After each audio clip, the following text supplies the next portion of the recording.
போயஸ் கார்டனில் சொகுசு வீடு. 2 தேசிய விருதுகள். ஃபிலிம் சேம்பரின் முன்னாள் தலைவர்.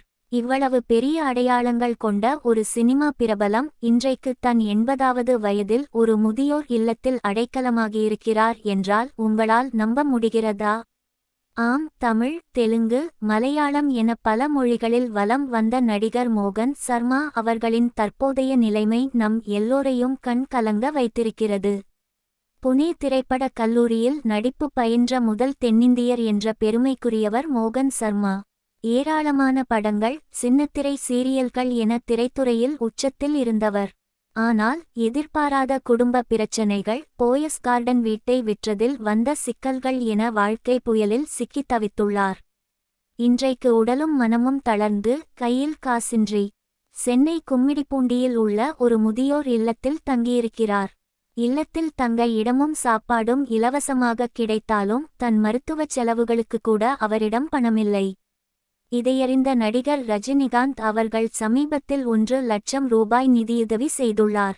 ஆனால் இந்த நிலையிலும் மோகன் சர்மா அவர்கள் சும்மா உதவி செய்யுங்க என்று கேட்கவில்லை.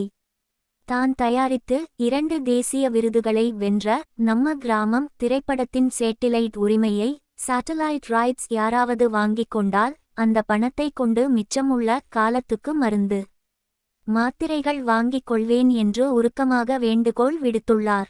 ஃபிலிம் சேம்பரில் தலைவராக இருந்தபோது வயதான கலைஞர்களுக்கு 5 லட்சம் ரூபாய் நிதியுதவி வழங்க வேண்டும் என்ற தீர்மானத்தை கொண்டு வந்தவரே அவர்தான்.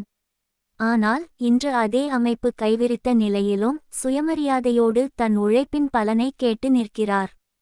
இந்த சம்பவம் நமக்கு உணர்த்தும் மிகப்பெரிய உண்மை ஒன்றுதான். நாம் எவ்வளவு பெரிய உயரத்தை தொட்டாலும் தனித்து வாழும் சூழ்நிலை வரும்போது நமக்கான சேமிப்பும் சேவிங்ஸ் முறையான திட்டமிடலும் எந்த அளவுக்கு முக்கியம் என்பதை மோகன் சர்மாவின் வாழ்க்கை நமக்கு உணர்த்துகிறது. திரையுலகைச் சேர்ந்த யாராவது இவருக்கு கை கொடுத்து உதவுவார்கள் என்று நம்புவோம். இந்த வீடியோ பற்றிய உங்கள் கருத்துக்களை கீழே கமெண்ட் பண்ணுங்க.